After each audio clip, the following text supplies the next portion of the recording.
పరిరక్షణ కాంగ్రెస్ పార్టీతోనే సాధ్యమని కొమరం భీం జిల్లా డీసీసీ అధ్యక్షుడు కొక్కిరాల విశ్వప్రసాదరావు అన్నారు.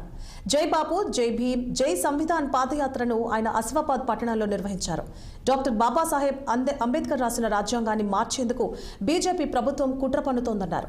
కేంద్ర మంత్రి అమిత్ షా నిండు సభలో అంబేద్కర్ను అవహేళన చేశారని విశ్వాస ప్రసాదరావు విమర్శించారు. దేశానికి స్వాతంత్ర్యం తెచ్చిన మహాత్మా గాంధీ అన్ని వర్గాల అభివృద్ధికి కృషి చేసిన అంబేద్కర్ను కాకుండా బీజేపీ గాడ్సేను కొనియాడుతోందని మాజీ ఎమ్మెల్యే ఆత్రం సక్కు ఎద్దేవా చేశారు.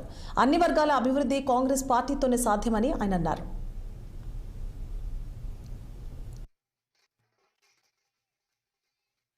పరిరక్షణ యాత్రని పని మొదలుపెట్టుకొని దాదాపుగా ఇప్పుడు 27 గ్రామ పంచాయతీలలో ఒక మున్సిపాలిటీతో సహా ఇవాళ రేపటి పూర్తి తీసుకోబోతున్నాం.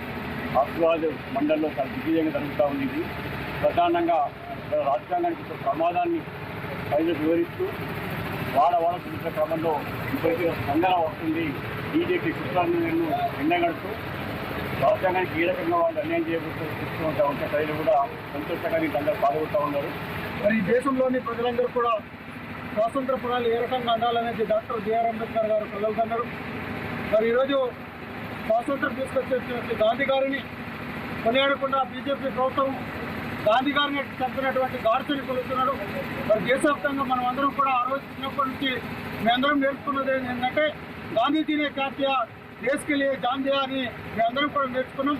అటువంటి గాంధీ గారిని చిన్నగా చేయడం, అదేవిధంగా డాక్టర్ బిఆర్ అంబేద్కర్ను భారత పార్లమెంట్ సాక్షిగా హోమ్ మినిస్టర్ కించపరిచే విధంగా మాట్లాడినందుకు గౌరవ ప్రజలు మన జాతీయ అధ్యక్షులు ఖర్గే గారు, అదేవిధంగా మా నాయకులు మరి రాహుల్ గాంధీ గారు తీసుకున్నటువంటి ఈ జై బాపు జై భీం జై సంవిధాన్ అనే ఈ యాత్రను ప్రతి గ్రామంలో తీసుకొని భారతదేశానికి స్వాతంత్రం తీసుకొచ్చినటువంటి గాంధీ గారిని, అదేవిధంగా భారతదేశ ప్రజలకు రాజ్యాంగం యొక్క ఆవశ్యకతను తెలియజేస్తూ రాజ్యాంగ పరిరక్షణ యాత్రను గౌరవ ప్రజలు డీసీసీ గారి నాయకత్వంలో ఆసిఫాబాద్ కొమరం భీం జిల్లాలో